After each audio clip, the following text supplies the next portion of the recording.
Hi, hi, Miss Martin's class. I'm Mr. Sandoval, and I will be reading the second part of My Freedom Trip: A Child's Escape from North Korea by Francis Park and Ginger Park, illustrated by Deborah Reed Jenkins. Now, where we left off was Sue was in the train about to make her way to get out of North Korea. All right. Before we start, let's have a change of scenery. It'll probably be better. My freedom trip began by train. Mr. Han took my hand. Silently we boarded. The train was crowded with passengers, bumping into one another. No one spoke and let their eyes meet.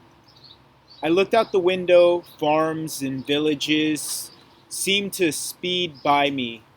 Already I missed my mother's touch.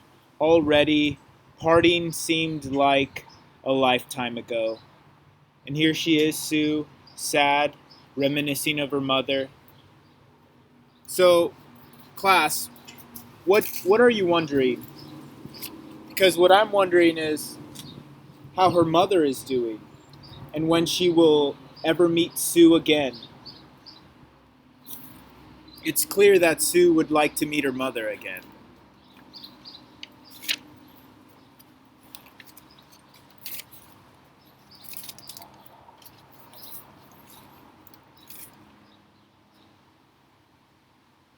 A train came to a stop at a foot of the tall, rocky mountain.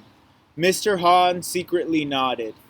Then we slipped away from the train and into the night. Up the mountains we walked with the cries of wild animals in our ears and the moon in our eyes. The woods were all around us. Every few moments Mr. Han would stop and listen for footsteps. I would listen too. We were as still as rocks. Then he would wink at me and we would continue up the mountain. So there is Mr. Han and Sue going up the mountain very quietly. Now, did you guys notice anything? Here he says we were as still as rocks. What is that called when you're comparing two things with using like or as? Yup, you guessed it, that's a simile. What two things are being compared? Rocks and being still. When one is a rock, rocks don't move. They're very quiet. So they had to be like rocks to gently move up the mountain without being spotted. All right, next page.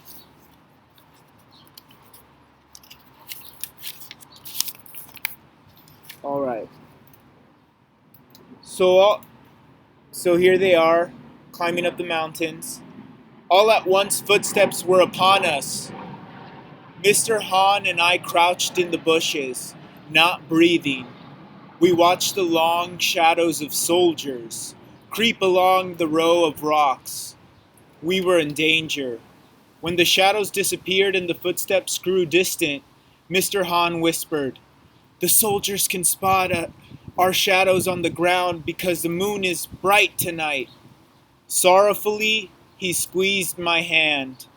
"We must hide here, Sue, until the moon has fallen from the sky." So here they are hiding in the bushes. Now, class, what does sorrowfully mean? How has their journey been challenging? What context clues can we use here? The soldiers can spot our shadows on the ground because the moon is bright tonight. Sorrowfully, he squeezed my hand. He was squeezing her hand because he didn't know what the outcome was going to be. And it was very saddening for him to hear, for him to be in that experience and not know the outcome. So here they are in the mountain. Next page.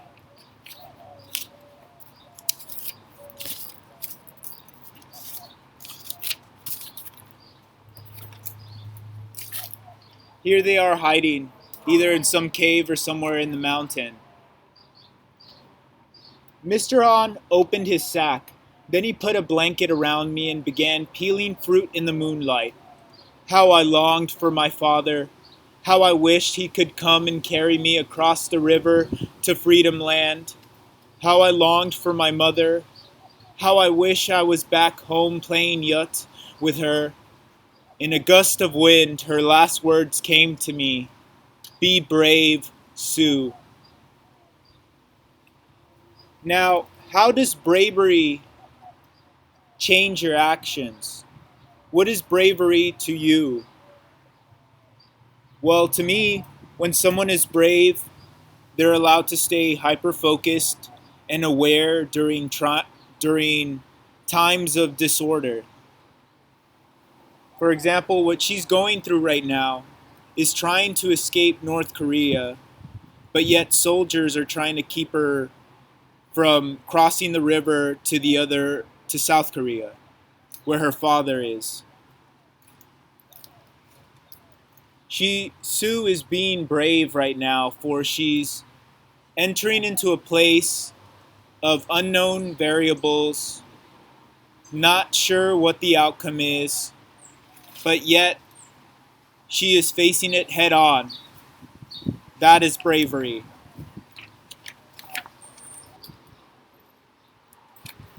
Next page. In the time the moon vanished behind the mountain, all was dark over Korea. Mr. Han took my hand. We were like owls, looking everywhere. We walked until daylight touched the moonside with grass and wildflowers and four-leafed clovers, until the sound of rushing water reached my ears. I can hear the river, I whispered. Mr. Han nodded knowingly. You are close to freedom, Sue. Now, class, do you notice something in here? There's a simile. Do you know which two things are being compared? We were like owls. Why were they like owls? Because owls are creatures of the night, and they roam around looking everywhere, hyper focused, making sure that the sounds they hear are not a predator, are not something. So they were being hyper vigilant or hyper aware. We were like owls. Next page. So everything's going good for them. They're about to make it across the river. Oh no, class. Out of nowhere, suddenly leaves rustled. We stopped and listened for footsteps. Mr. Han's hands trembled in mine. We were in danger. A soldier leaped into our path. His eyes darkened and he raised his weapon. Halt! He demanded. Turn around and go back to your village. Mr. Han pleaded with him. I will go back, but please let the child go. Her father is waiting for her across the river. No one is allowed to cross the river, the soldier shouted. I beg you, let the child go, Mr. Han continued to plead. She has come a long way without sleep. The soldier's attention turned to me, and I did not move. I did not speak. The mountain was so quiet, I could hear a breeze pass through the trees. It carried my mother's message. Be brave, Sue. So here she is, behind a soldier, trying to say, don't go and cross this river. It's illegal. We cut the border between North Korea and South Korea.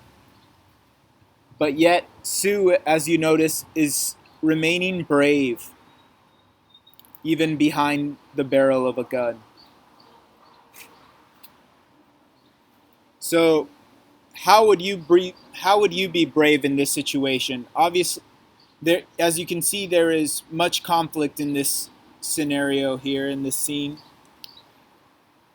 What would you do if you encountered a problem like this?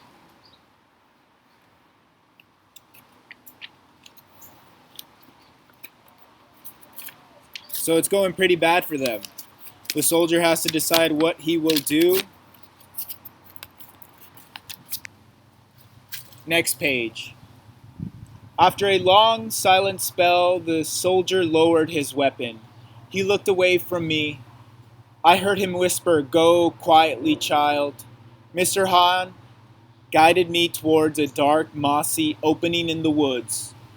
"I must go back, but you are free, Sue. Go, go." I ran without thinking. I was so frightened I forgot where I was going. Then I saw the river. The water was so blue, my eyes were swimming in every direction, and there was my father, waving wildly,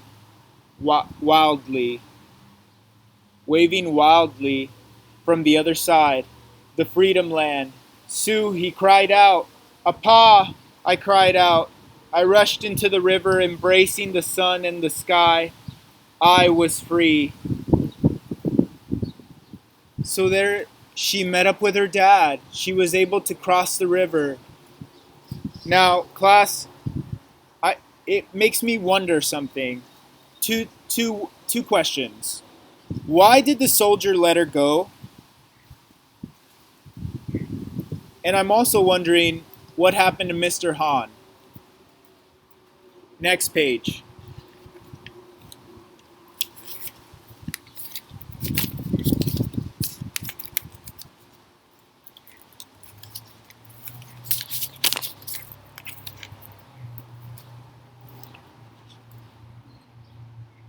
This is what is called the epilogue, the last scene of the book. Shortly after my freedom trip, soldiers were posted all along the border, and my mother was forced to stay in North Korea. Soon, the Korean War broke out. The war was bigger than any mountain and more haunting than any sky. When the fighting ended, my country was still divided. I never saw my mother again. How could we have known that the river I crossed would separate us forever? So they put soldiers all across the river and now divided North Korea and South Korea evermore. Now, in this last page right here, you notice Sue when she is older. And she says, "Many years have passed and I am no longer a schoolgirl, but I still think about Mr. Han, my gentle guide, and about the soldier who set me free. Mostly I think about my mother. When the evening is full of moon and warm winds, I can still hear her cry, 'Be brave, Sue.' Brave for the rest of my life."